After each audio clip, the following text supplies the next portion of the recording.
इधर इसको ऐसे ही छोड़ देंगे। तो जहां जहां पर हाइब्रिड होगा, जहां जहां पर रेडियो एक्टिव डीएनए होगा, वहां से क्या निकलेगी? हम डाल रहे रेडिएशन कि अपने आप निकल रही? और जब कोई काम अपने आप होता है तो ऑटो। तो अपने आप रेडिएशन से बनेगा पैटर्न, इसीलिए टेक्निक का नाम ऑटो। ये देखो फोटोग्राफिक फिल्म पे लाइट एंड डार्क बैंड्स का पैटर्न आ गया, नायलॉन मेम्ब्रेन पे alternate light and dark bands का पैटर्न आ गया। और यही कहलाता है डीएनए फिंगरप्रिंट।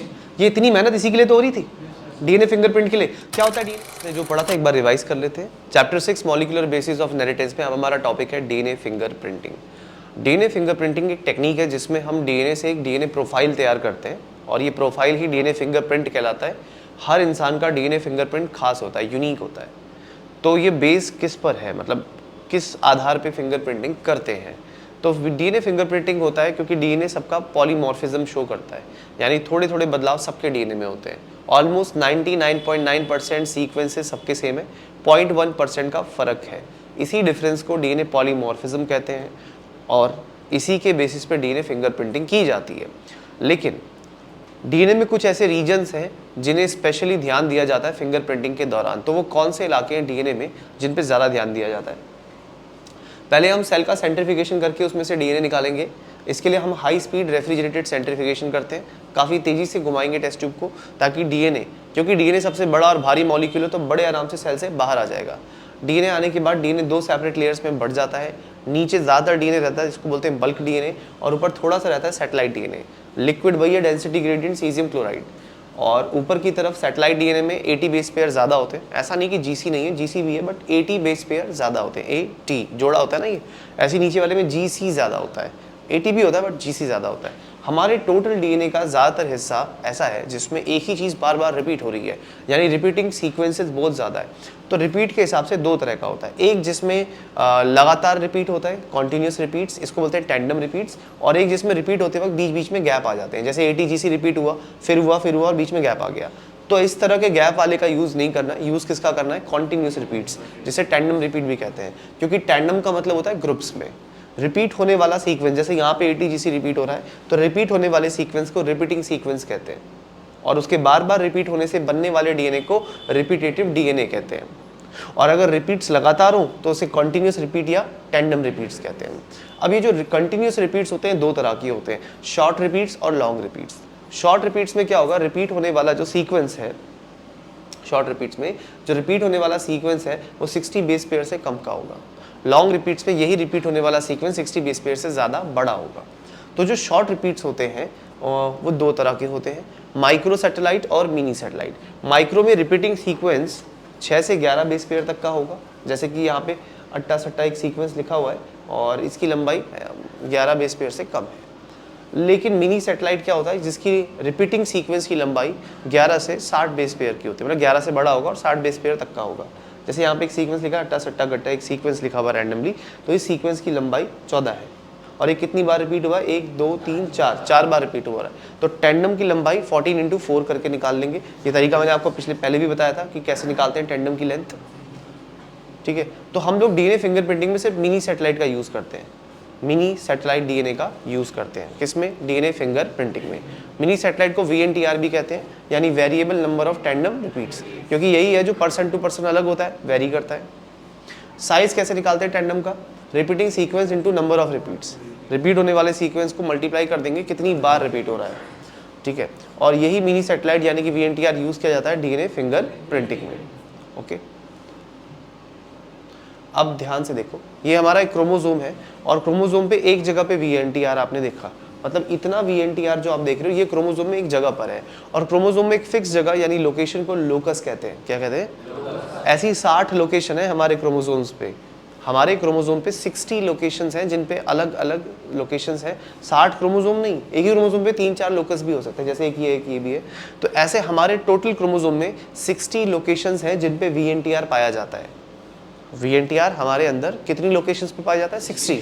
अब वो 60 की 60 लोकेशन एग्जैक्टली किसी से मैच नहीं कर सकती।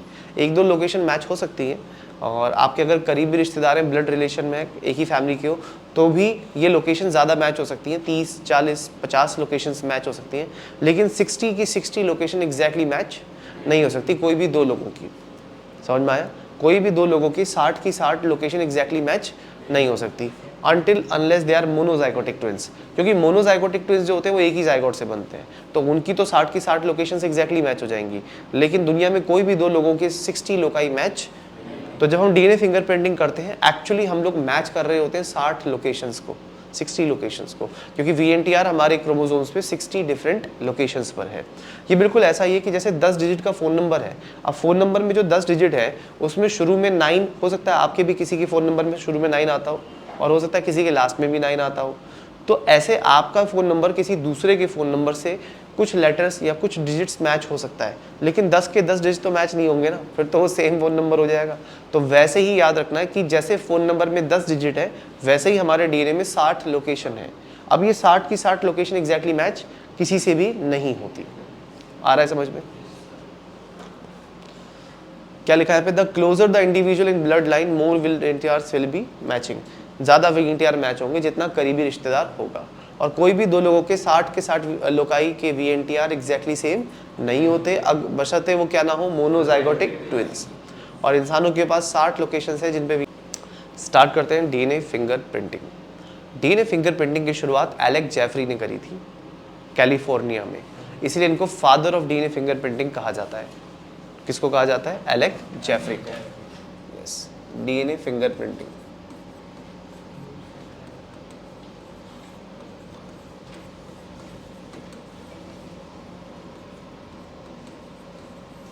डीएनए फिंगरप्रिंटिंग को और क्या कहते हैं?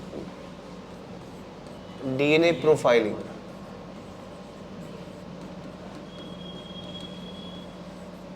डीएनए फिंगरप्रिंटिंग को डीएनए प्रोफाइलिंग भी कहते हैं, और इसको शुरू किया था एलेक्स जेफरी ने। इनका नाम है Alex Jeffrey.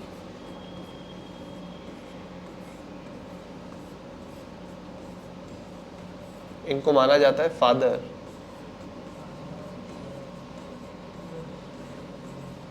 Of DNA fingerprinting.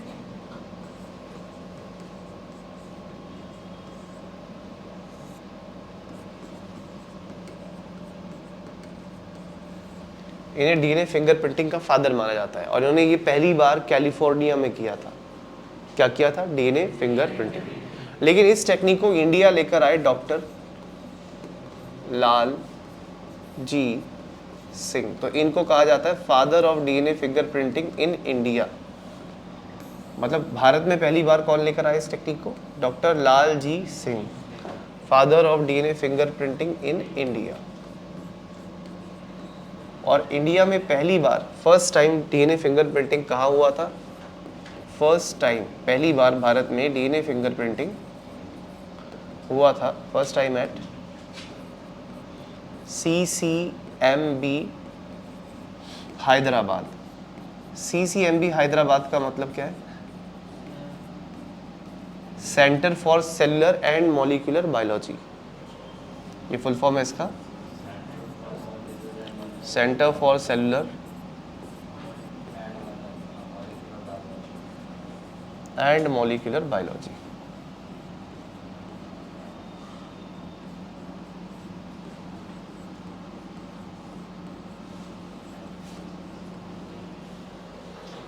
Centre for cellular and molecular biology, CCMB Hyderabad. ठीक है, CCMB Hyderabad, centre for cellular and molecular biology. यहाँ पहली बार भारत में क्या हुई थी? DNA fingerprinting. और इस टेक्निक को इंडिया कौन लाए थे? डॉक्टर लाल जी सिंह। सबसे पहले किसने किया था? Alex Jeffrey. एलेक्स जेफरी को ही कहते हैं फादर ऑफ डीएनए फिंगरप्रिंटिंग, और डीएनए फिंगरप्रिंटिंग को डीएनए प्रोफाइलिंग भी कहते हैं।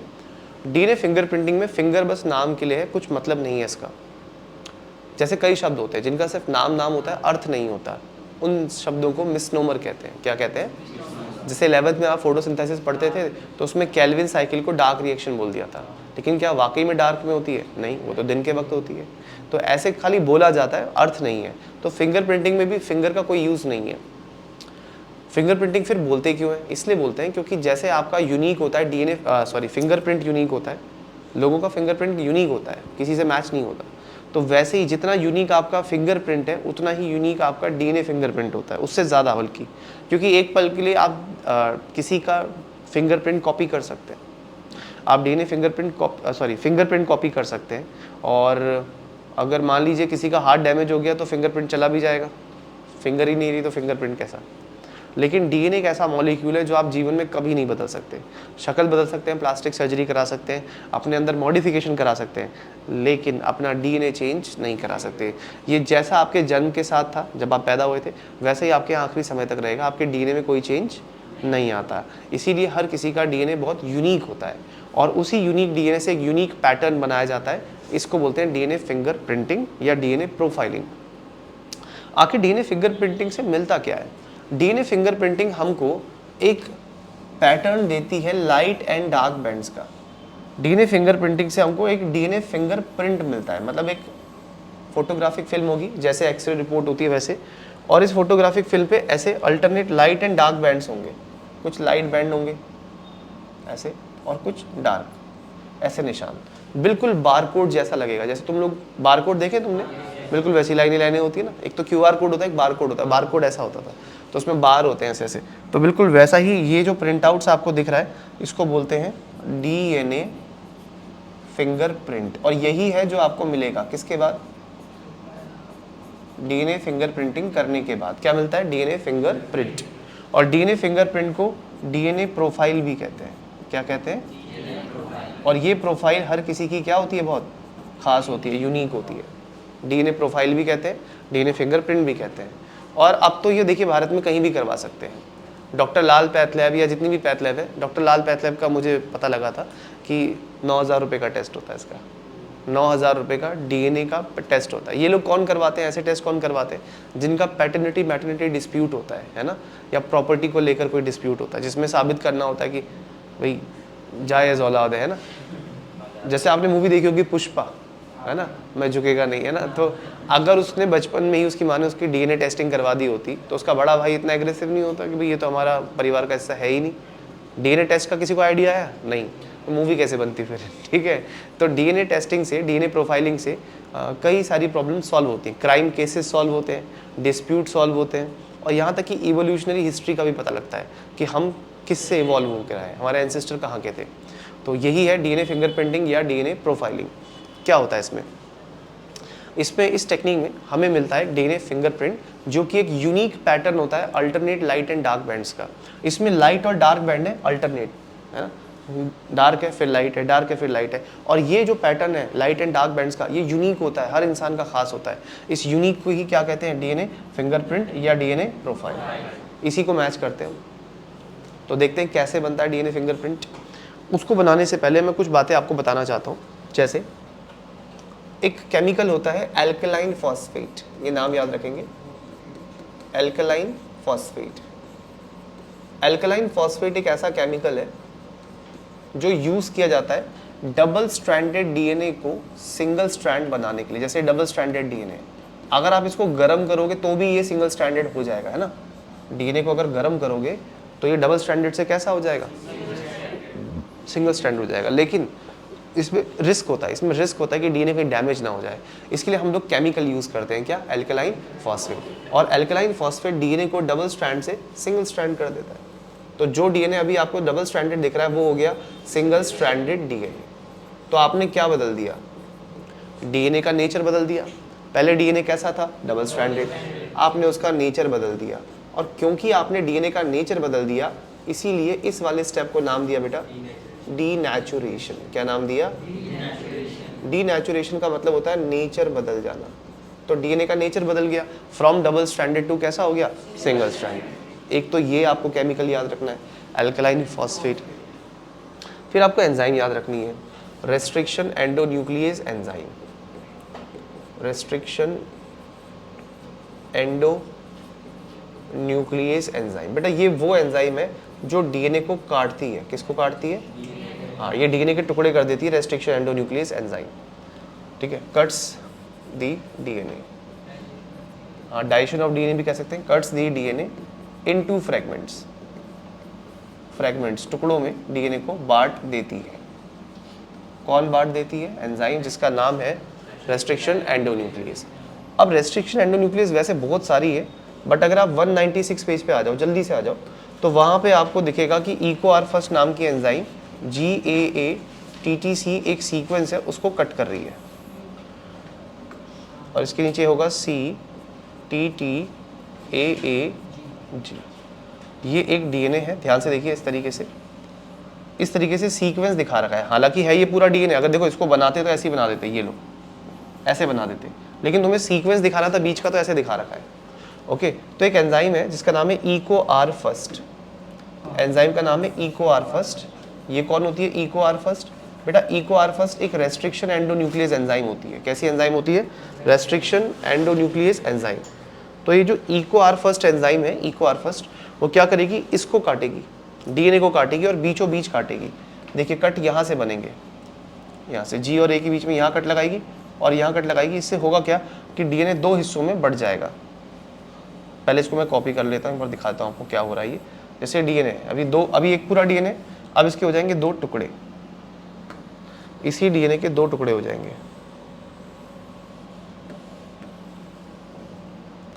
और ये दो टुकड़े देखो कैसे होंगे, जैसे ये है, ये हो गया अलग। एक डीएनए जो साबुत था उसको कितने दो टुकड़ों में तोड़ दिया, किसने तोड़ा? EcoR first. तो EcoR फर्स्ट कैसी एंजाइम है? आप बोलेंगे रेस्ट्रिक्शन एंडोन्यूक्लियस एंजाइम। और क्या ये एंजाइम अंधी है? नहीं यार, ये देख के काटती है, ऐसे ही नहीं काट देती कहीं पे। इसको जब अपना रिकॉग्निशन साइट यानी जान पहचान का सीक्वेंस दिखता है तो वहाँ पे ये कट लगाती है, ऐसी कहीं भी कट नहीं लगाती। जहाँ इसको लगेगा कि यार ये जगह सही है कट लगाने लायक, वहीं पे कट लगाती है, अननेसेसरी कट नहीं लगाती। कौन सी एंजाइम? Restriction enzyme. आ रहा है समझ में? अब सोचने वाली बात है, ये जो सीक्वेंस है गटक सटक, पढ़ते हैं इसको गटक सटक। मान लीजिए ये सीक्वेंस गटक सटक एक डीएनए सैंपल में 3 जगह पर है, एक डीएनए सैंपल में 2 जगह पर है और एक डीएनए सैंपल में 1 जगह पर है। ठीक है, गटक सटक मान लीजिए सीक्वेंस है गटक सटक। तो एक में क्या है, यहाँ पे 3 बार है, 1 2 3, और एक में कितना बेटा 2 बार है, 1 और 2, और एक में सिर्फ एक ही बार सीक्वेंस दे रखा है। वही सीक्वेंस है ये गटक सटक जो पीछे आप देख रहे थे ना, ये वाला सीक्वेंस है। तो जैसे ही आप EcoR फर्स्ट एंजाइम डालोगे तो क्या वो एंजाइम काटेगी? बताइए, डीएनए को काटेगी कि नहीं काटेगी एंजाइम? एंजाइम डीएनए को काटेगी, क्योंकि उसका तो स्वभाव है, उसका तो नेचर है। और वो क्या देखकर काटती है? सीक्वेंस देखकर काटती है। उसको जहां पे दिखेगा सीक्वेंस वहीं पे तो कट लगाएगी। तो आप जैसे ही एंजाइम डालोगे तो कट लगेंगे इस तरीके से, एक कट इधर लग जाएगा, एक कट इधर लग जाएगा, एक कट इधर, वैसे इधर भी एक कट लगेगा, इधर भी लगेगा और इधर भी, और इधर एक कट लगेगा। तो क्या सबका डीएनए एक जैसा कटा है? नहीं, एक में तो 4 टुकड़े हो गए छोटे छोटे, एक में 3 टुकड़े हो गए और एक में 2 ही टुकड़े हो काफी बड़े बड़े। तो एंजाइम, इसका मतलब ये हो गया बच्चों, एंजाइम सबका डीएनए एक जैसा नहीं काटती। क्या बोला मैंने? एंजाइम सबका डीएनए नहीं काटती, सबका अलग अलग। रीजन? सबका सीक्वेंस। क्या सबके डीएनए सीक्वेंस में गटक सटक सेम जगह पे होगा? नहीं, अलग अलग होगा। इसका मतलब एंजाइम जब सबका डीएनए काटेगी तो अलग अलग स्टाइल से काटेगी। अब यहाँ पे देखिए 4 टुकड़े हो गए छोटे छोटे, वहाँ पे 2 हैं बस बड़े बड़े। तो ये सबका डीएनए क्योंकि अलग अलग तरीके से कट रहा है, तो इसको बोलते हैं restriction fragment length polymorphism. Restriction fragment length polymorphism. Polymorphism क्या होता है? ऐसी कोई चीज जो सब में अलग अलग हो, कोई चीज जो सब में अलग अलग हो उसे पॉलीमॉर्फिज्म कहते हैं। और यहाँ रेस्ट्रिक्शन एंजाइम की वजह से डीएनए के टुकड़े अलग अलग है, इसीलिए इसे क्या बोला? Restriction fragment length polymorphism. वैसे शॉर्ट में ऐसा लिखा जाएगा RFLP, restriction fragment length polymorphism.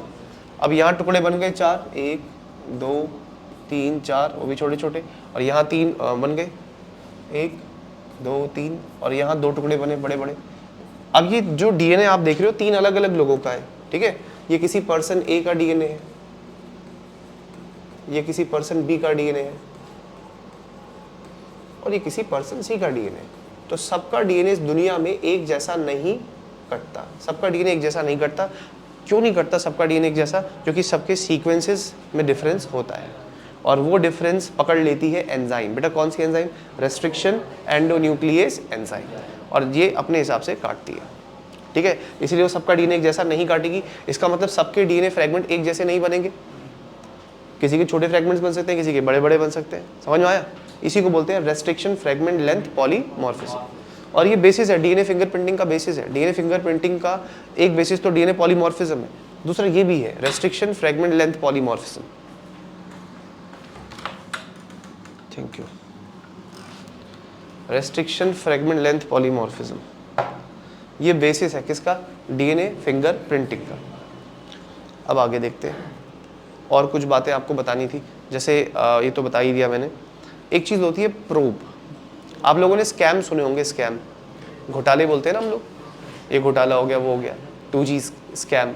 तो स्कैम के बाद हर्षल मेहता स्कैम सुना होगा, हर्षल मेहता। अब ये जो स्कैम होते हैं ना, इनके बाद इनकी जांच होती है। जांच को इंग्लिश में बोलते हैं प्रोब। सुना ये वर्ड प्रोब? नहीं, न्यूज़पेपर वगैरह नहीं पढ़ते ना, तो याद रखना, स्कैम हो जाते हैं तो उसके बाद प्रोब होते हैं, और प्रोब का मतलब होता है जांच करना, इन्वेस्टिगेट करना। हाँ, अब ये थोड़ा बड़ा शब्द है, बट प्रोब होता है इसका मतलब जांच करना। तो यहाँ पर हम भी एक केमिकल यूज करेंगे जिसका नाम है VNTR प्रोब। क्या नाम है? VNTR। अब जैसे हम जानते हैं कि सबके डीएनए में ये सीक्वेंस है, for example ATTA CTTA GTTA। अब हम ये मान के चलते हैं कि दुनिया में कोई इंसान ऐसा नहीं होगा जिसके पास ये सीक्वेंस नहीं होगा। ये तो सबके पास होता है, कंपलसरी होता है सब में। तो जब हमें पता है ये कंपलसरी होता है, तो हम लैब में इसका कॉम्प्लीमेंट्री सीक्वेंस तैयार करेंगे। क्या तैयार करेंगे? लेकिन ध्यान रहे, हम जो लैब में तैयार कर रहे हैं कॉम्प्लीमेंट्री सीक्वेंस, वो रेडियो एक्टिव होना चाहिए। कैसा होना चाहिए? जैसे ये एडेनिन है तो इसके सामने रेडियो एक्टिव थाइमीन होना चाहिए। जैसे ये थाइमीन है तो इसके आगे रेडियो एक्टिव एडेनिन होना चाहिए। ये थाइमीन है तो इसके आगे रेडियो, समझ में आ रहा है? लेकिन ये ऑरेंज कलर क्या बता रहा है? ये सारे रेडियो एक्टिव है। अब जैसे ये TT है तो इसके आगे एडेनिन आ गया, लेकिन कैसा एडेनिन? Radio active. ऐसी A के आगे कैसा है? G के आगे, C के आगे, A के आगे T, सॉरी, A के आगे T, और दोनों T के आगे A और फिर T।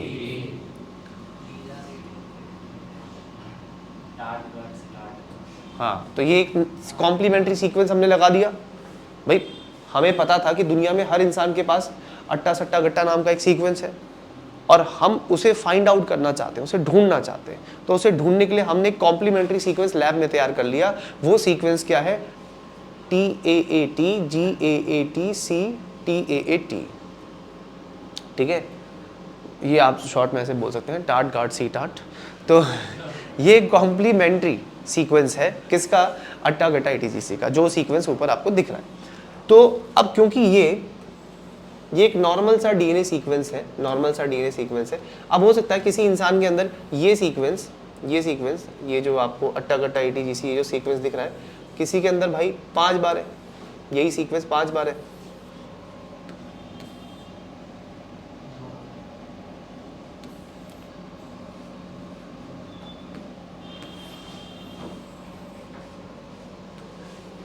तो किसी के अंदर 6 बार भी हो सकता है, चलो 5 बार का मान के चलते हैं।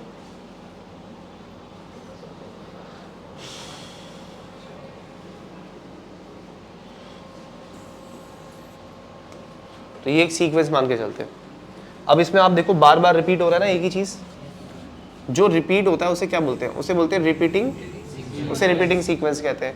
और जब वो रिपीटिंग सीक्वेंस बार बार रिपीट होता है तो उसे VNTR कहते हैं। क्या कहते हैं? VNTR का मतलब क्या है? वेरिएबल ऑफ टैंडम रिपीट्स, है ना। अब जैसे एग्जांपल के लिए एक बार रिपीट हुआ, फिर ये दूसरी बार रिपीट हुआ, फिर ये तीसरी बार रिपीट हुआ, चौथी बार रिपीट हुआ, और फिर 5वीं बार रिपीट हुआ। 5 बार रिपीट हो गया एक ही सीक्वेंस। तो एक रिपीटिंग सीक्वेंस 5 बार रिपीट हुआ तो बना रिपीटेटिव डीएनए। लेकिन रिपीट होने वाले सीक्वेंस की लंबाई 11 से 60 बेस पेयर के बीच में है। मतलब ये जो लेंथ है यहाँ से यहाँ तक की, ये 11 से 60 बेस पेयर के बीच में है। इसीलिए इस रिपीटेटिव डीएनए को मिनी सैटेलाइट कहेंगे। क्या कहेंगे? ये बात तो बताई थी आपको। और इसी मिनी सैटेलाइट को क्या कहते हैं?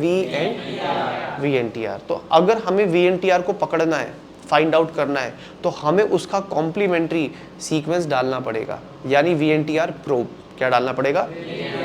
और वो VNTR प्रोब रेडियो एक्टिव होना चाहिए। कैसा होना चाहिए?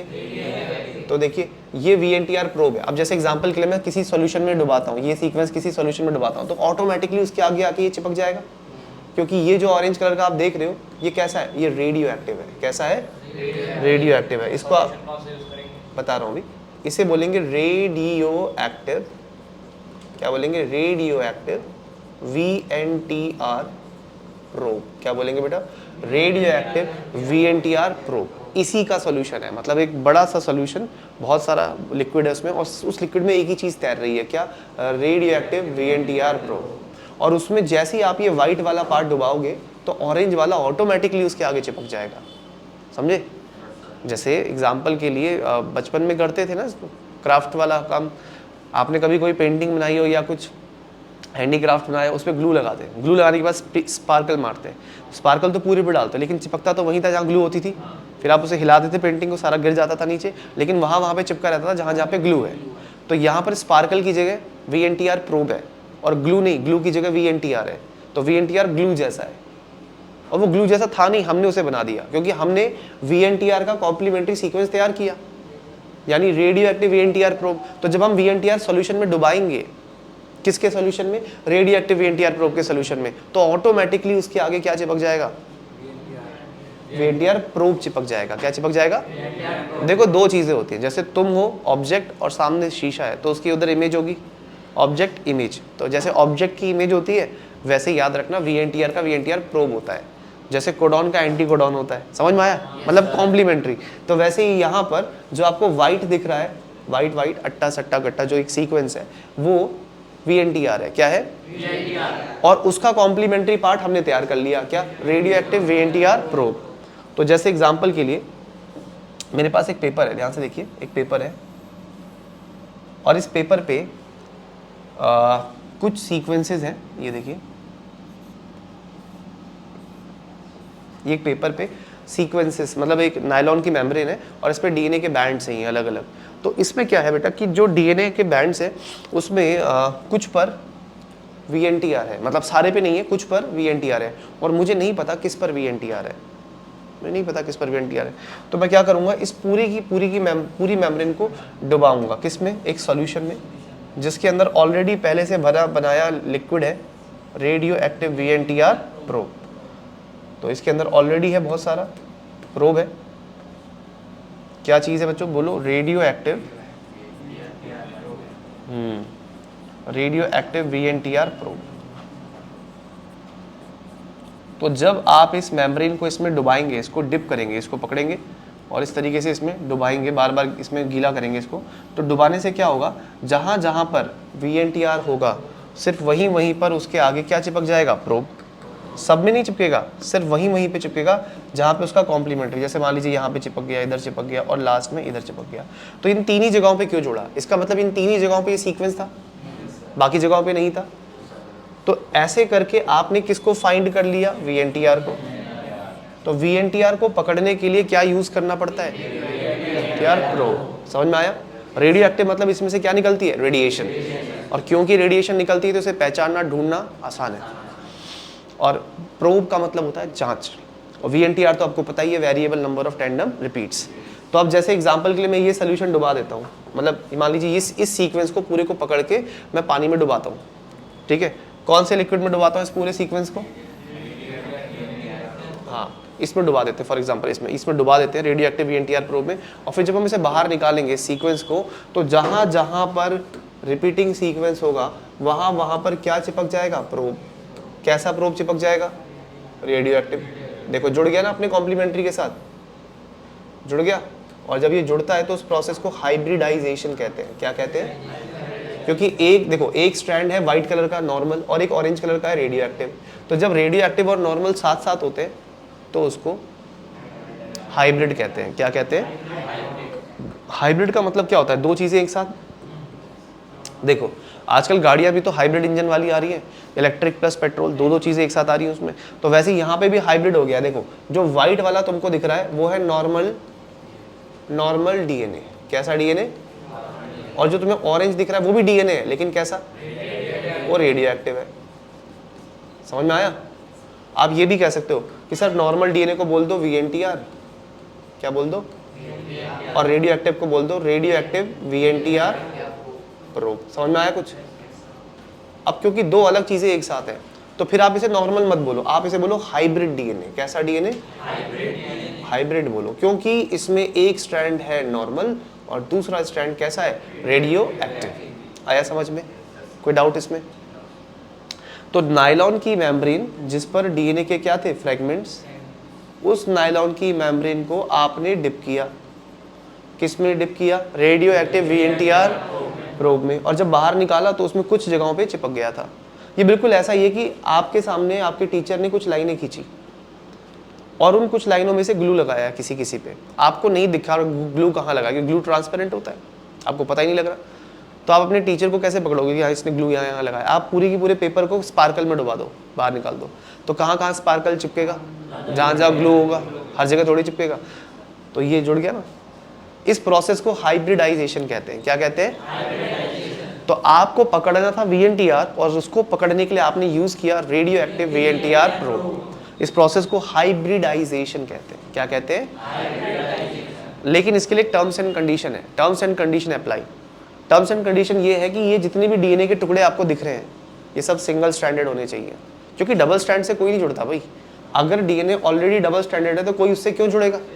तो डीएनए डबल स्ट्रैंडेड नहीं, कैसा होना चाहिए? और मैंने अभी आपको बताया था कि एक डबल स्ट्रैंडेड डीएनए को सिंगल स्ट्रैंडेड बनाने को और वो कौन सा केमिकल करता है? समझ में आ रहा है कुछ? ओके। तो अब एक चीज़ और आपको बता देता हूँ कि ऑटो रेडियोग्राफी टेक्निक क्या है। देखिए, जो रेडियो एक्टिव होता है उससे निकलती है रेडिएशन। रेडियो एक्टिव का मतलब ही होता है कि क्या निकल रही है उससे। अब रेडिएशन हमारी आंखें तो नहीं देख सकती, हमारी आंखें क्या रेडिएशंस को डिटेक्ट कर सकती हैं? ठीक है, देखो वैसे लाइट भी एक रेडिएशन है, लेकिन ये हमारे विजिबल स्पेक्ट्रम में आता है, इसको हम डिटेक्ट कर सकते हैं, लेकिन हर तरह की रेडिएशन थोड़ी आंखें देख लेती है। तो इसके लिए हमें चाहिए एक फोटोग्राफिक फिल्म। कौन सी फिल्म?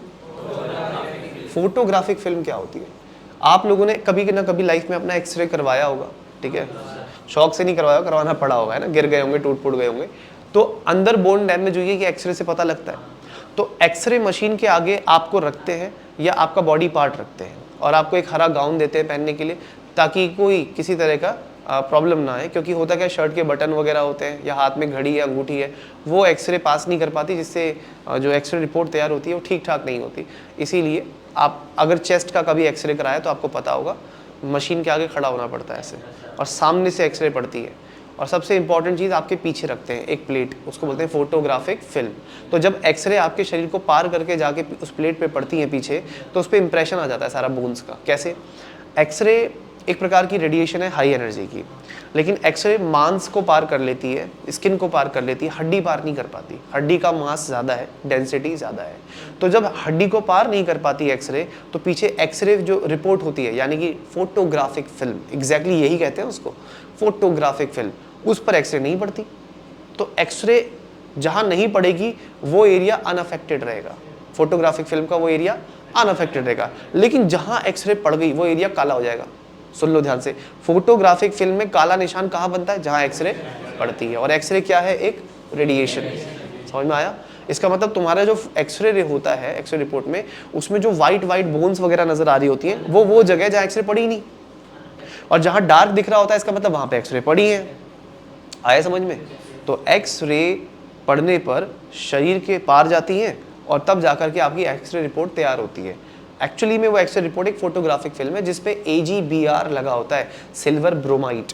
इसीलिए एक्सरे रिपोर्ट अगर कबाड़ में भी बेचते हैं तो काफ़ी महंगी बिकती है। हॉस्पिटल अपना ये वेस्ट काफ़ी महंगा बेचता है क्योंकि उसमें चांदी, सिल्वर होता है। उसको एक्सट्रैक्शन का अलग है मेथड, लेकिन ध्यान से समझना कि फोटोग्राफिक फिल्म क्या होती है। एक ऐसी फिल्म जो रेडिएशन को सेंस करे, रेडिएशन को महसूस करे, उसे कहते हैं कौन सी फिल्म? Photographic film.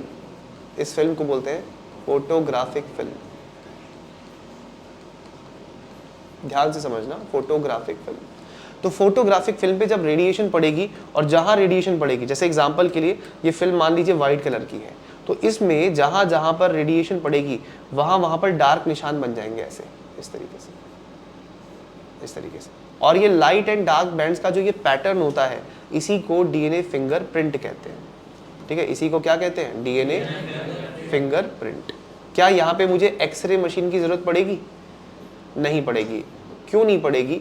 क्योंकि नायलॉन की मेम्ब्रेन पर, क्योंकि नायलॉन की जो मेम्ब्रेन है उस पर डीएनए हाइब्रिड के रूप में है, किसके रूप में है? तुम्हें याद होगा ऐसे ऐसे करके डीएनए के बैंड्स थे और कुछ बैंड्स पे क्या लग गया था? प्रोब, याद आया? प्रोब, कुछ पे प्रोब लग गया था ना। अब जो प्रोब है वो रेडियो एक्टिव है कि नहीं है? बिल्कुल है। और जो रेडियो एक्टिव है यानी VNTR प्रोब, वो रेडिएशन देगा कि नहीं देगा? बिल्कुल देगा। और रेडिएशन जब पड़ेगी किस पे? फोटोग्राफिक फिल्म पे, तो काले निशान बनेंगे कि नहीं बनेंगे? बिल्कुल बनेंगे। तो वो काले निशानों का पैटर्न ही क्या कहलाता है? डीएनए फिंगरप्रिंट कहलाता है। ये प्रिंटिंग कहने वाले गधे हैं, इनकी मत सुनना। डीएनए फिंगरप्रिंटिंग क्यों बोल रहे हो? दिमाग कम है? डीएनए फिंगरप्रिंटिंग प्रोसेस है, डीएनए फिंगरप्रिंट आउटकम है उसका। ठीक है, शब्दों की शुद्धता पे ध्यान दो। DNA fingerprint is the outcome of process and process is DNA fingerprinting. तो ये एक नायलॉन की मेम्ब्रेन है जिस पर आपको अलग अलग जगह पे रेडियो एक्टिव VNTR प्रोब चिपका हुआ दिख रहा है। सब पे नहीं चिपकेगा, जो कॉम्प्लीमेंट्री है उसी पे चिपकेगा। और हमें थोड़ी पता लग रहा है कहाँ चिपका कहाँ नहीं चिपका, क्योंकि VNTR प्रोब भी विजिबल नहीं होता, नजर नहीं आता। तो जो चीज़ नजर नहीं आती उसे नजर में लाने के लिए ये करवाना पड़ता है, फोटोग्राफिक फिल्म पे इसको रखना पड़ता है। और जब आप इसे फोटोग्राफिक फिल्म पे रखोगे तो जहाँ जहाँ रेडियो एक्टिव डीएनए होगा वहाँ से रेडिएशन निकलेगी। और जब रेडिएशन निकलेगी तो पड़ेगी किस पे? पड़ेगी फोटोग्राफिक, और वो एरिया काला हो जाएगा, यानी वो एक डार्क बैंड बन जाएगा। कैसा बैंड बन जाएगा? और ये अल्टरनेट लाइट, अब देखो जहां नहीं पड़ी रेडिएशन वो तो वाइट ही रहेगा, वो तो लाइट ही रहेगा, तो उसको बोलेंगे लाइट बैंड। तो लाइट एंड डार्क बैंड का जो पैटर्न होता है उसी को कहते हैं क्या? DNA fingerprint. सामने प्रिंट लिखा है, ING बोल के गुस्सा मत दिलाओ, ठीक है? डीएनए फिंगरप्रिंट, समझ में आया? तुम्हें यही नहीं पता फिंगरप्रिंटिंग क्या है और फिंगरप्रिंट क्या है, बके जा रहे हैं बस कुछ भी। सुनो ध्यान से, कट करना पड़ेगा वीडियो सब। डीएनए फिंगरप्रिंट आउटकम है, नतीजा जो निकल रहा के आ रहा है, ठीक है, प्रिंट आउट। और टेक्निक को कहते हैं डीएनए फिंगरप्रिंटिंग। आ रहा है समझ में? अब शुरू कर सकते हैं टॉपिक। ये मैंने इसके बेसिक्स बता दिए अब आपको। अब एग्जाम में कैसे लिखना है वो बता रहा हूँ। अभी तो सिर्फ ये बताया कि उसमें एक्चुअली में क्या हो रहा है। अब बहुत कम और प्रेसाइज जैसे एग्जाम में लिखना है वही मैं आपको बता रहा हूँ, पॉइंट टू पॉइंट एग्जाम में क्या लैंग्वेज लिखनी है। तो सबसे पहले आपको हेडिंग डालनी है एक्सट्रैक्शन की। डीएनए फिंगरप्रिंटिंग का सबसे पहला स्टेप होता है एक्सट्रैक्शन, यानी जो भी एविडेंस आपके पास है, जो भी सबूत आपके पास है, उसमें से आपको पहले क्या निकालना है? डीएनए। इसको बोलते हैं एक्सट्रैक्शन। एग्जाम में यही लैंग्वेज यूज करनी है। देखो मेन जो प्रोसेस है, मेथड है, पूरा समझा दिया मैंने। फिंगरप्रिंटिंग क्या होती है बता दी। अब एग्जाम में कैसे लिखना है वो पॉइंट्स में देख लो। सबसे पहले आपको लिखना है एक्सट्रैक्शन। एक्सट्रैक्शन मतलब आपको डीएनए निकालना है। तो आइसोलेशन ऑफ डीएनए, डीएनए को निकालना है। आइसोलेशन ऑफ डीएनए फ्रॉम, कहां से? From the sample. सैंपल कैसे? अब जैसे जरूरी थोड़ी कि हमेशा क्राइम केस ही सुलझाएंगे। कई बार हो सकता है कि कोई खुद अपनी मर्जी से डीएनए फिंगरप्रिंटिंग करवा रहा हो, तो उसको आप क्या बोलेंगे? सैंपल। और अगर क्राइम केस सुलझा रहा है तो सबूत बोलेंगे। सबूत को बोलते हैं एविडेंस। तो याद रखना है आपको, isolation of DNA from sample और एविडेंस। अब ये सैंपल और एविडेंस क्या क्या हो सकते हैं? क्या क्या हो सकते हैं? ये हो सकता है हेयर रूट्स, ब्लड स्टेन, जी बिल्कुल, सलाइवा हो सकता है। और क्या हो सकता है? सीमन हो सकता है। स्किन भी तो हो सकती है, स्किन, बोन्स भी हो सकती है ऐसे, ठीक है। तो ये सारी चीजें, हम म्यूकस भी हो सकता है, म्यूकस, ये सारी चीजें एविडेंस या सैंपल के तौर पे यूज की जा सकती है और उनमें से डीएनए निकाला जाएगा। कैसे निकाला जाएगा? बाय यूजिंग, एक टेक्निक है उसका नाम बाय यूजिंग हाई स्पीड। बहुत ज्यादा हाई स्पीड पे आप डीएनए को रोटेट करोगे by using high speed refrigerated centrifugation. Refrigerated इसलिए बोल रहे हैं क्योंकि जब आप बहुत स्पीड से घुमाओगे सैंपल को तो गर्मी पैदा हो जाएगी, तो इसीलिए हाई स्पीड रेफ्रिजरेटेड सेंट्रीफ्यूगेशन। क्या बोलेंगे? High speed refrigerated centrifugation. जैसे ये टेस्ट ट्यूब है, एक टेस्ट ट्यूब के अंदर डीएनए रखा हुआ है, डीएनए नहीं मतलब कि जो भी सैंपल है, सेल वगैरह जो भी है। अब आपको इस सेल के अंदर से डीएनए निकालना है। आप जानते हो कि सेल के अंदर डीएनए जो होता है सबसे भारी, सबसे हैवी मॉलिक्यूल है। तो जब आप इस टेस्ट ट्यूब को रोटेट करोगे तो इस पर सेंट्रीफ्यूगल फोर्स लगेगा, इसके अंदर से डीएनए बाहर आ जाएगा। और by using high speed refrigerated centrifugation about लगभग 10,000 आरपीएम, आरपीएम समझते हो? रोटेशंस पर मिनट। ये बहुत ज़्यादा है। इतनी ज़्यादा स्पीड से अगर आप रोटेट करोगे, इतनी ज़्यादा स्पीड से, तो हीट बहुत ज़्यादा हो जाएगी और उस हीट से ये डीएनए डैमेज हो सकता है। हालांकि हमने पढ़ा है कि डीएनए हीट के लिए भी स्टेबल है, बट रिस्क क्यों लें, क्योंकि हमारे पास डीएनए तो बहुत थोड़ा सा है और हमें केस सुलझाना है। तो हम डीएनए निकालते वक्त सेंट्रीफिकेशन के साथ साथ कूलिंग भी करते हैं, इसीलिए बोलते हैं using high speed refrigerated centrification. अब इससे जो आपको डीएनए मिलता है वो बहुत थोड़ा सा होता है, इतना नहीं होता कि आप केस को सुलझा पाए। तो क्या करें फिर? टीवी में, न्यूज़पेपर में ऐड निकालें कि भैया जिसने भी वो मर्डर किया था प्लीज़ वहाँ पे जाके थूकाओ, थोड़ा मिल नहीं रहा डीएनए, है ना। तो ऐसे तो नहीं बोल सकते, और क्रिमिनल तो चाहेगा भी नहीं कि बिल्कुल भी उसका सैंपल या सबूत कुछ बचे, ठीक है। तो ये डीएनए एक्सट्रैक्ट हो गया, थोड़ा सा है। अब क्योंकि डीएनए बहुत थोड़ा सा है, ये डीएनए सैंपल थोड़ा सा है, तो इससे केस सुलझाने में काफ़ी दिक्कत हो सकती है। हम क्या करेंगे, इस डीएनए सैंपल की मात्रा बढ़ा देंगे, अमाउंट बढ़ा देंगे। तो इसका अमाउंट बढ़ाया जाता है एक टेक्निक से जिसका नाम है PCR, polymerase chain reaction. Polymerase chain reaction आप 202 पेज पे देखो जरा, 202 पेज पे देखो, 202 पेज पे पीसीआर दे रखा है, ये पीसीआर पॉलीमरेज चेन रिएक्शन। देखो उसमें क्या, एक डीएनए है, उसको हीट किया, डीनेचुरेशन, 2 स्ट्रैंड हो गए, फिर एनिलिंग, उन पे प्राइमर लगा और फिर एक्सटेंशन यानी 2 डीएनए बना दिए टैग पॉलीमरेज एंजाइम ने। आप ध्यान से देखो उस फिगर को, एक डीएनए से 2 डीएनए बने, है ना, 3 स्टेप के बाद। अब ये 2 से 4 भी तो बनेंगे, फिर 4 से 8 बनेंगे। हो क्या रहा है, एक प्रोसेस का जो फाइनल प्रोडक्ट है वो अगले प्रोसेस का रॉ मटेरियल है, और ऐसे प्रोसेस को चेन रिएक्शन कहते हैं। कौन सी रिएक्शन कहते हैं? उसमें लिखा हुआ है 30 साइकिल्स अगर पूरी करी तो 1 बिलियन कॉपीज तक मिल सकती है, नीचे लिखा होगा। तो पॉलीमरेज चेन रिएक्शन करके आप इस टेस्ट ट्यूब में, जिसमें डीएनए इतना थोड़ा सा बचा है, बहुत कम डीएनए बचा हुआ है, बहुत थोड़ा सा डीएनए बचा है ना टेस्ट ट्यूब के अंदर, अब आप उसे कई गुना बढ़ा सकते हैं, यानी एम्पलीफाई कर सकते हैं। तो देखो जो डीएनए थोड़ा सा था अब वो टेस्ट ट्यूब भर के हो गया है, खूब सारा डीएनए हो गया है। थोड़ा सा डीएनए था टेस्ट ट्यूब के अंदर, अब देखो कितना ज्यादा हो गया है।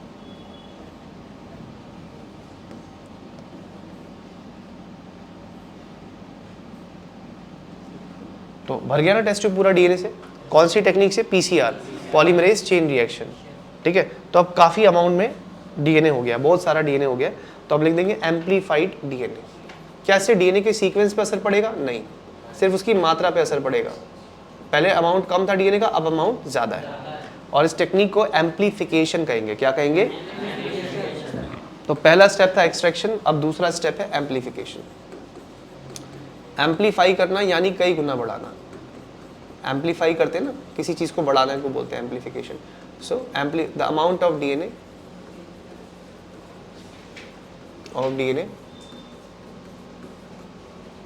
Is increased. और ये ना क्राइम केसेस में ही करना पड़ता है। क्यों? क्योंकि जब कोई आदमी अपनी इच्छा से डीएनए फिंगरप्रिंटिंग करवाने आता है तो सैंपल काफी दे देता है, ऐसा नहीं, वो क्यों कंजूसी करेगा। लेकिन जब क्राइम केस सुलझा रहे तो वहाँ खून के एक दाग से, धब्बे से भी आपको डीएनए निकालना है, तब आपको ये करना पड़ता है amplification. The amount of DNA is increased by using, कौन सी technique? By using polymerase chain reaction. मतलब ये वाला स्टेप करना मैंडेटरी कंपलसरी नहीं है, सिर्फ क्राइम केसेस के लिए है जहां सैंपल कम होता है, ठीक है। Increased by using polymerase chain reaction, short में क्या लिखते हैं? पीसीआर, ठीक है। और ये किया जाता है, this is done to increase, ताकि बढ़ा सके, increase the sensitivity of process. ये जो प्रोसेस है ना, इस प्रोसेस की क्या बढ़ाने के लिए? सेंसिटिविटी बढ़ाने के लिए, यानी इफेक्टिवनेस बढ़ाने के लिए, सेंसिटिविटी बढ़ाने के लिए करते हैं। बाद में आधा घंटा लगेगा। तो याद रखना आपको सेंसिटिविटी का मतलब क्या है? जैसे आप प्रिंट निकाल रहे हैं प्रिंटर से, आप प्रिंटर से जब प्रिंट निकाल रहे हैं तो प्रिंट कई बार फेड आता है, तो उसमें इंक डालोगे ना एक्स्ट्रा, तभी तो प्रिंट क्लियर आएगा। तो वैसे ही तुम डीएनए फिंगरप्रिंटिंग करवा रहे हो, अब डीएनए ही तुम्हारे पास कम है, तो जो डीएनए फिंगरप्रिंट बनेगा वो उतना शानदार, थोड़ा बढ़िया थोड़ी बनेगा। बात समझ में आ रही है? तो आपको इफेक्टिव लाना है, प्रिंट जो आना है एकदम बेहतरीन आना चाहिए। उसके लिए आप उसकी सेंसिटिविटी बढ़ा रहे हो प्रोसेस की। तो सेंसिटिविटी कैसे बढ़ाओगे? Amount of DNA. एक्चुअली ये टेक्निक सेंस क्या कर रही है? डीएनए सेंस कर रही है। अब डीएनए होगा ही कम तो रिजल्ट भी अच्छा नहीं आएगा। जो डार्क बैंड्स हम बनाना चाह रहे हैं वो क्लियर कट नहीं बनेंगे, तो इसके लिए हम अमाउंट ऑफ डीएनए बढ़ाते हैं कौन सी टेक्निक से? पीसीआर, पॉलीमरेज चेन रिएक्शन, और इस स्टेप को बोलते क्या है? एम्प्लीफिकेशन। इसके बाद तीसरा स्टेप होता है फ्रेगमेंटेशन। देखो आप पढ़ चुके हो ऑलरेडी डीएनए फिंगरप्रिंटिंग पूरा, लेकिन अब एग्जाम में कैसे लिखना है वो ध्यान से देखो। फ्रेगमेंटेशन का मतलब है फ्रेगमेंट बनाना, टुकड़े बनाना। तो अब हम जो बल्क डीएनए है उसे छोटे छोटे टुकड़ों में कन्वर्ट करते हैं। सो bulk DNA is converted into random fragments. Random क्यों बोल रहा हूं मैं? क्योंकि एंजाइम आपसे पूछ के या मेरे से पूछ के तो काटेगी नहीं, अपने हिसाब से काटेगी, और आपने अभी देखा भी था वो सबका डीएनए एक जैसा नहीं काटती। तो इसीलिए क्या लिखेंगे? DNA is converted into random fragments. ठीक है, और इसे ब्रैकेट में क्या बोलेंगे? R F restriction fragment length polymorphism, RFLP। क्या बोलते हैं? RFLP, यानी रेस्ट्रिक्शन फ्रेगमेंट लेंथ पॉलीमॉर्फिज्म। पता है बात? इसका मतलब सबका डीएनए एक जैसा नहीं करता। लिख दूं फिर भूल जाओगे नहीं तो, है ना?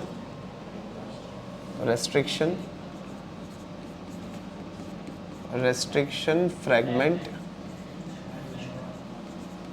Length polymorphism.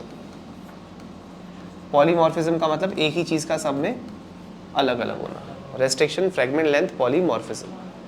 ठीक है, तो डीएनए कटेगा लेकिन सबका एक जैसा नहीं कटेगा। फिर अब जब टुकड़े हो गए हैं, पहले तो देख लेते हैं डीएनए कैसा। देखो जैसे एग्जांपल के लिए डीएनए है, बल्क डीएनए, ये खूब सारा डीएनए बल्क डीएनए।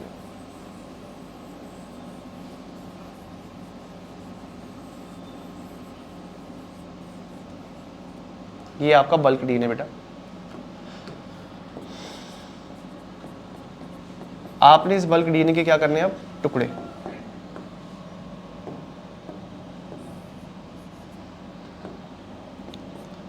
अब कौन सी एंजाइम यूज करोगे? Restriction endonuclease endonuclease enzyme. तो जब ये एंजाइम यूज करोगे तो अब ये बल्क डीएनए रहेगा क्या? नहीं, ये टुकड़ों में बदल जाएगा डीएनए के, और अलग अलग साइज के टुकड़े होंगे, कुछ छोटे कुछ बड़े, ऐसे ना, अलग अलग साइज के टुकड़े। तो क्या बन गए? डीएनए फ्रेगमेंट्स बन गए। डीएनए फ्रेगमेंट्स, और कैसे बनाऊं, टाइम इतना लग जाता है। डीएनए फ्रेगमेंट्स, और सबकी लेंथ एक जैसी नहीं होगी। इवन दो लोगों का डीएनए तुम सेम एंजाइम से कटवाओगे ना, दो लोगों का डीएनए सेम एंजाइम से कटवाओगे तो भी टुकड़ों की लंबाई एक जैसी नहीं होगी। इसी को तो बोलते हैं रेस्ट्रिक्शन फ्रेगमेंट लेंथ पॉलीमॉर्फिज्म। आया समझ में? अब इन टुकड़ों को क्या करना है? हमें दूर दूर करना है। तो दूर दूर करने के लिए एक टेक्निक होती है, उसका नाम है सेपरेशन। इस स्टेप को बोलेंगे सेपरेशन, और सेपरेशन हम करते हैं बाय यूजिंग जेल इलेक्ट्रोफोरेसिस।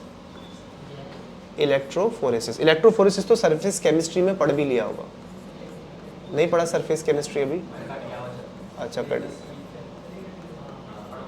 देखो, जेल इलेक्ट्रोफोरेसिस का मतलब समझो। इलेक्ट्रिक फील्ड की प्रेजेंस में अगर आप किसी चार्ज पार्टिकल को मूव करवाते हो, इधर से उधर ले जाते हो, तो उसे इलेक्ट्रोफोरेसिस कहते हैं। किसी भी चार्ज पार्टिकल को इलेक्ट्रिक फील्ड में मूव करवाना इज कॉल्ड इलेक्ट्रोफोरेसिस। हेलो, ठीक है। तो किसी भी चार्ज पार्टिकल को अगर आप इलेक्ट्रिक फील्ड में मूव करवा रहे हो तो आप क्या कर रहे हो? इलेक्ट्रोफोरेसिस कर रहे हो। क्या ये बात समझ में आ रही है? इलेक्ट्रोफोरेसिस। अब कैसे होता है जेल इलेक्ट्रोफोरेसिस? तुमने वीडियो में भी देख लिया है, दोबारा से बता देता हूँ। सिंपल, जैसे ये शीट है, इसमें सारा भरा हुआ है जेल। कौन सा जेल? Agarose jail. मान लो इसमें जेल भरा हुआ है, एग्रोस जेल। अब इस पे यहाँ पे वेल बना रखे, वेल यानी यहाँ पे गड्ढे बना रखे हैं ऐसे। अब इस वेल में आपने डीएनए डालना है, और सामने आपने एकदम अपोजिट चार्ज रखना है। डीएनए पे चार्ज कैसा होता है? नेगेटिव। सामने कैसा चार्ज लगाना है? पॉजिटिव। तो डीएनए भागेगा ना पॉजिटिव चार्ज की तरफ। तो जितना छोटा डीएनए फ्रेगमेंट होगा उतना आगे जाएगा, और जितना बड़ा डीएनए फ्रेगमेंट होगा उतना पीछे रह जाएगा। इससे जेल के ऊपर डीएनए का क्या बनेगा? एक पैटर्न। और ये पैटर्न नंगी आंखों से नजर नहीं आएगा। क्यों नजर नहीं आएगा? क्योंकि डीएनए का अपना खुद का कोई कलर नहीं होता। ये जो आपको जेल दिख रहा है, जो जेल इसमें भरा हुआ है, इस जेल का नाम होता है अगरोस जेल। एग्रोस जेल होता है ये समुद्री घास से मिलता है, सी एल्गी से मिलता है ये एग्रोस जेल। और सामने हमने पॉजिटिव चार्ज लगा दिया, यानी एनोड। पॉजिटिव चार्ज लगा दिया। क्यों लगा दिया? क्योंकि डीएनए पे खुद कैसा चार्ज होता है? नेगेटिव। तो जब हम डीएनए को दौड़ाएंगे तो भागेगा ना, पॉजिटिव चार्ज की तरफ, क्योंकि डीएनए खुद कैसे चार्ज का है, so it will run toward positive. तो जब डीएनए पॉजिटिव की तरफ जाएगा तो इसमें क्या होगा, डीएनए के टुकड़े अपनी वजन के हिसाब से, अपनी डेंसिटी के हिसाब से अलग अलग हो जाएंगे, क्योंकि जो जितना भारी होगा वही रुक जाएगा और जो हल्का होगा आगे तक चला जाएगा। इससे जेल के ऊपर डीएनए का एक पैटर्न बनेगा। क्या बनेगा, एक पैटर्न बन गया, पैटर्न ऑफ डीएनए फ्रेगमेंट्स। क्या ये फ्रेगमेंट सारे एक साइज के हैं? नहीं, अलग अलग साइज के। और काटा किसने था, रेस्ट्रिक्शन एंजाइम। तो डीएनए फ्रेगमेंट्स का एक पैटर्न बन गया। और ये वो वेल है जिसमें आपने टेस्ट ट्यूब को खाली किया था। कौन सी टेस्ट ट्यूब को, जिसमें थे डीएनए के फ्रेगमेंट्स। ये टेस्ट ट्यूब है, टेस्ट ट्यूब के अंदर बहुत सारे अलग अलग छोटे बड़े क्या थे, डीएनए के फ्रेगमेंट्स।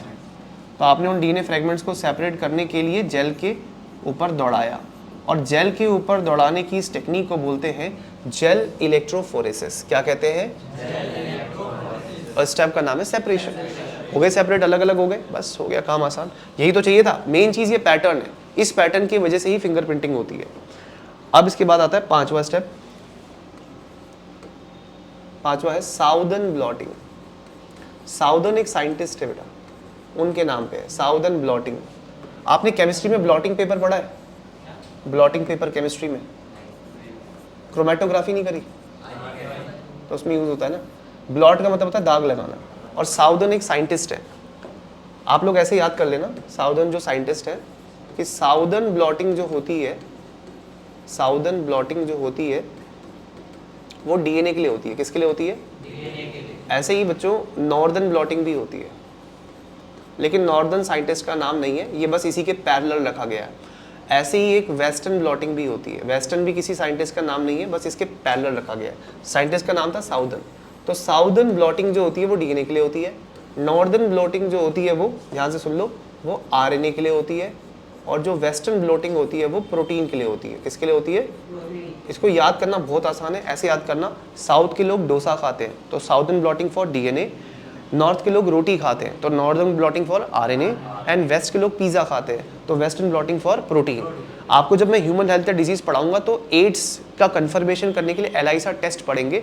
एलाइसा टेस्ट जिसका पॉजिटिव आता है उसको कंफर्म करने के लिए एड्स है या नहीं, ये वाला वेस्टर्न ब्लॉटिंग की जाती है ताकि एंटीबॉडी पकड़ सकें, क्योंकि एंटीबॉडी एक प्रोटीन है और प्रोटीन पकड़ने के लिए क्या होता है, वेस्टर्न ब्लॉटिंग। तो ब्लॉटिंग कई तरह की है। ब्लॉटिंग का मतलब है सीधा सीधा दाग लगाना।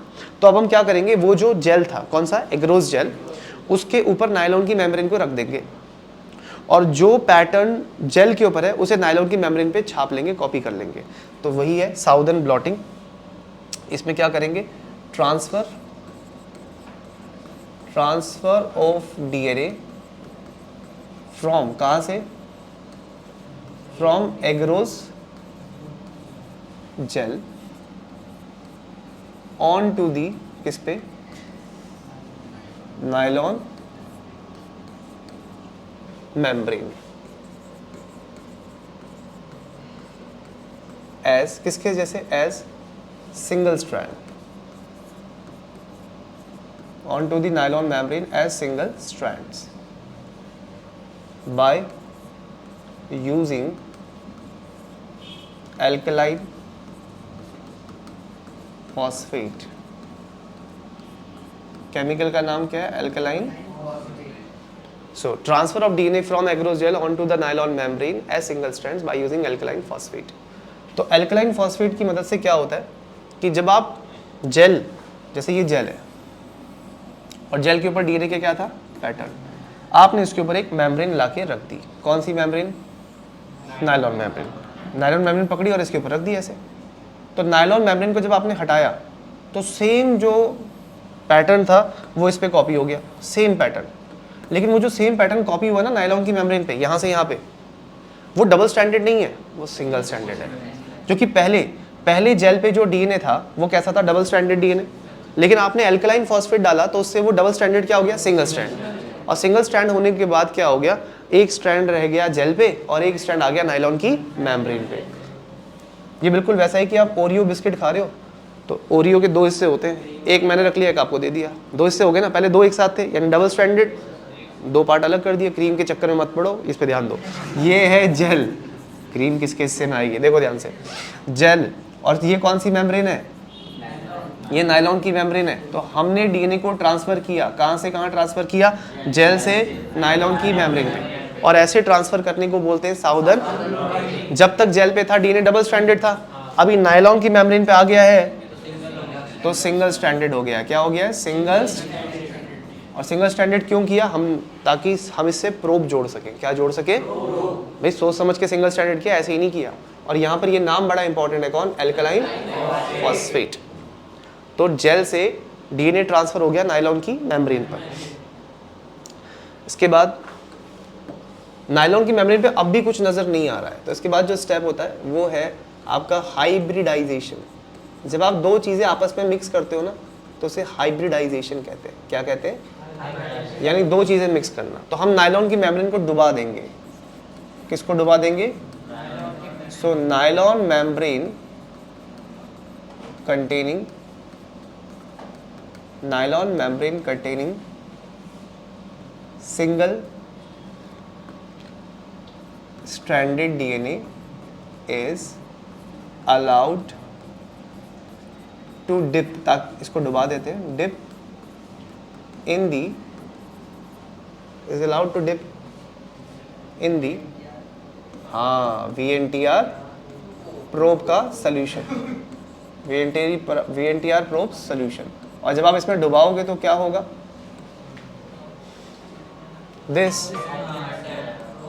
दिस अलाउज, ये अलाउ करेगा binding of, this allows binding of, किसकी binding, binding of VNTR probe with the VNTR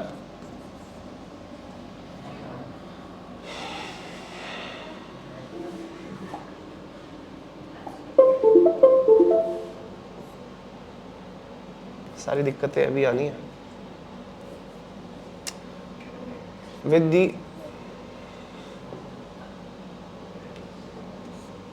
देखो क्या लिखा है, हाइब्रिडाइजेशन में नायलॉन मेम्ब्रेन जिसपे सिंगल स्ट्रैंडेड डीएनए है उसको डिप किया जाता है किसमें, वीएनटीआर प्रोब के सॉल्यूशन में। और जब आप सॉल्यूशन में डुबाते हैं, this allows binding of VNTR probe with the VNTR, VNTRs, जो कि वीएनटीआरस कहाँ पे प्रेजेंट है, VNTRs on the nylon membrane, nylon की मेम्ब्रेन पर है ना वीएनटीआर, तो उससे ये जुड़ जाएगा टू फॉर्म हाइब्रिड्स, ताकि क्या बन जाए, हाइब्रिड्स।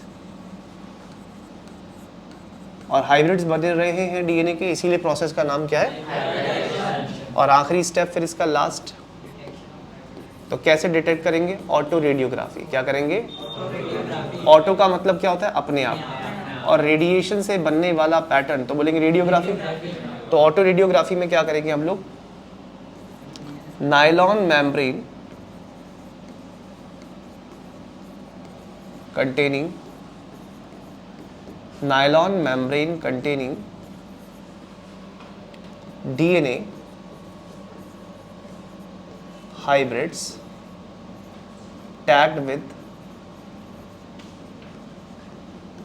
क्या लगा होता है उसमें, टैग्ड विद रेडियो एक्टिव, क्या लगा हुआ है इसमें, रेडियो एक्टिव VNTR प्रोब, यही तो लगा हुआ है, तभी तो रेडियो एक्टिव है। Radio active VNTR probe is placed over A photographic film, किसके ऊपर रखा जाता है इसको, is placed over a photographic film, is placed over a photographic film. ठीक है, रेडिएशंस एमिटेड मतलब जो निकलती है, रेडिएशंस एमिटेड फ्रॉम, किससे निकलेगी बेटा, नायलॉन मेम्ब्रेन से, nylon membrane produces alternate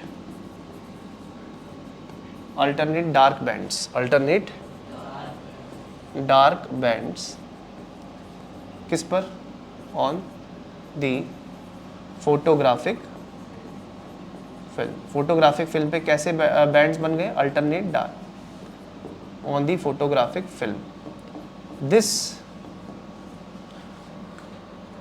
pattern of alternate light and dark bands, light and dark bands on photographic film, किस पर? On photographic film is called DNA fingerprint। क्या कहते हैं इसको? इसे DNA फिंगरप्रिंट कहते हैं और इस टेक्निक को DNA फिंगर प्रिंटिंग कहते हैं। ठीक है, पूरी टेक्निक का नाम क्या हो गया? DNA finger. कितने स्टेप हो गए? 7 स्टेप हो गए। समझ में आया कुछ? 7 स्टेप हो गए। बस सिंपली एक बार इसको हम लोग, नहीं आपको ये एम्पलीफिकेशन उसमें कंपलसरी दे नहीं रखा ना, एम्पलीफिकेशन बिल्कुल पेज के लास्ट में दिया हुआ है कि सेंसिटिविटी बढ़ाने के लिए देते हैं, तो मैंने एम्पलीफिकेशन इंक्लूड करके आपको 7 बताया और आपको यही 7 एग्जाम में लिखने। ठीक है, तो सबसे पहला स्टेप क्या है? एक्सट्रैक्शन। आप DNA निकालोगे एविडेंस में से, निकालोगे। अब DNA क्योंकि कम है तो फिर आप उसका अमाउंट बढ़ाओगे, क्या करेंगे? एम्पलीफिकेशन। इसमें कौन सा टेक्निक होता है? पॉलीमरेज। फिर DNA के टुकड़े करवाएंगे, खुद काटेंगे कि एंजाइम से कटवाएंगे? एंजाइम का नाम है रेस्ट्रिक्शन एंडोन्यूक्लियस। तो बल्क DNA छोटे बड़े अलग अलग साइज के टुकड़ों में बदल जाएगा, जिनको बोलेंगे DNA फ्रैगमेंट्स। अब इन DNA फ्रैगमेंट्स को अलग करेंगे साइज के हिसाब से, क्योंकि इनको दौड़ाया जाएगा जेल के ऊपर। कौन से जेल के ऊपर? एग्रोजेल। सामने चार्ज कैसा? पॉजिटिव। जितना छोटा फ्रैगमेंट उतना आगे और जितना बड़ा उतना पीछे। इससे जेल के ऊपर एक पैटर्न बनेगा। ठीक है, जेल के ऊपर क्या बनेगा? पैटर्न, जो नेकेड आई से नजर। तो उसे देखने के लिए हम लोग क्या करते हैं? इसके ऊपर एक नायलॉन मेम्ब्रेन डालेंगे। क्या डालेंगे? Nylon membrane. और जैसे ही नायलॉन मेम्ब्रेन को इसके ऊपर से हटाएंगे तो ट्रांसफर हो जाएगा पैटर्न नायलॉन की मेम्ब्रेन पे, लेकिन डबल स्टैंडर्ड के रूप में नहीं, सिंगल स्टैंडर्ड। क्योंकि हमने केमिकल कौन सा यूज किया? एल्कलाइन। एक तरीके से हमने नायलॉन की मेम्ब्रेन पे दाग लगाया, इसीलिए इसे ब्लॉटिंग बोला। ब्लॉटिंग का मतलब है दाग लगाना, और ये काम एक साउदर्न नाम के साइंटिस्ट ने किया था, इसीलिए उनके नाम पे इस टेक्निक को क्या रखा गया? साउदर्न ब्लॉटिंग टेक्निक, यानी transfer of DNA as single strands from gel into the nylon membrane onto the nylon membrane. क्या ये बात समझ में आ रही है? लेकिन नायलॉन मेम्ब्रेन पे ये जो पैटर्न होता है ये विजिबल कुछ दिखता ही नहीं हमको। तो जो चीज़ नजर नहीं आ रही उसे देखने के लिए हम लोग क्या करते हैं? हाइब्रिडाइजेशन। हम लोग नायलॉन मेम्ब्रेन को डिप करेंगे एक सोल्यूशन में जिसके अंदर ऑलरेडी पहले से बने बनाए VNTR प्रोब है। तो जहाँ जहाँ VNTR होगा वहाँ वहाँ प्रोब जुड़ जाएगा, और जुड़ेगा तो क्या बनेगा? हाइब्रिड बनेगा। इसलिए प्रोसेस का नाम आ रहा है समझ में। और लास्ट में वो DNA हाइब्रिड्स भी नजर नहीं आ रहे, तो उनको देखने के लिए हम एक फोटोग्राफिक फिल्म यूज करेंगे। तो जब हम फोटोग्राफिक फिल्म रख देंगे हाइब्रिड्स के सामने, तो हाइब्रिड्स में से क्या निकलेगी? रेडिएशन। और पड़ेगी किस पे? Photographic film. क्या मुझे यहाँ बाहर से एक्सरे मशीन लानी पड़ी? नहीं, यानी रेडिएशन अपने आप प्रोड्यूस हुई, इसलिए वर्ड है ऑटो। और रेडिएशन से बन गया पैटर्न, रेडियोग्राफी। इसने टेक्निक का नाम क्या पड़ा? अब जैसे एग्जांपल के लिए ध्यान से समझना हर चीज़ को, अब थोड़ा एक्सपेरिमेंटल वे में बता रहा हूँ। जैसे मान लो कि मेरे पास ये जो शीट है, तुम देखना यार अभी कैमरे में आ रहा है? मान लो मेरे अब आ रहा है? ओके, मान लो कि मेरे पास ये एक जेल पीस है। जेल मतलब ये एग्रोज जेल है सारा। तो एग्रोज जेल में मैंने सामने लगा दिया पॉजिटिव चार्ज, इधर पॉजिटिव चार्ज लगा दिया सामने, और DNA इस साइड में डाल रहा हूँ। तो जब मैं DNA डालूंगा तो DNA पॉजिटिव की तरफ भागेगा, क्योंकि DNA पे खुद कैसा चार्ज है? इससे जेल के ऊपर एक पैटर्न बनेगा। क्या बनेगा? बन गया पैटर्न। अब ये पैटर्न किसका है? DNA के फ्रैगमेंट्स का, और ये लेंथ वाइज बटे हैं, छोटे फ्रैगमेंट आगे और बड़े भारी, जो भारी हैं बड़े बड़े वो पीछे। लेकिन ये पैटर्न अभी तुम्हें दिखाने के लिए मैंने पेन से बना रखा है, बट वाकई में ऐसा कोई पैटर्न विजिबल किसके ऊपर? जेल के ऊपर। तो हम लोग क्या करते हैं? इसके ऊपर एक नायलॉन की मेम्ब्रेन रखते हैं। किसकी मेम्ब्रेन रखते हैं? लेकिन याद रहे ये नायलॉन की मेम्ब्रेन जो है गीली होनी चाहिए। क्या होनी चाहिए? गीली। इसमें से टपकना चाहिए, गीला होना चाहिए एकदम। एल्कलाइन फॉस्फेट से गीली होनी चाहिए। किससे गीली होनी चाहिए? तो मान लो एक नायलॉन मेम्ब्रेन है जो एल्कलाइन फॉस्फेट से एकदम गीली हो रखी है। हम इस नायलॉन मेम्ब्रेन को जब जेल के ऊपर रखेंगे थोड़ी देर के लिए, तो अपने आप इसका जो केमिकल है एल्कलाइन फॉस्फेट, वो डबल स्ट्रैंडेड DNA को क्या बना देगा? फिर हम बड़े प्यार से इसको निकाल देंगे। किसको? नायलॉन की मेम्ब्रेन को। तो जब नायलॉन की मेम्ब्रेन को ऐसे करके बड़े आराम से हटाएंगे तो इसको बोलेंगे क्या? बताओ क्या बोलेंगे इसको? ऐसे करके नायलॉन की मेम्ब्रेन हटाने को बोलते क्या है?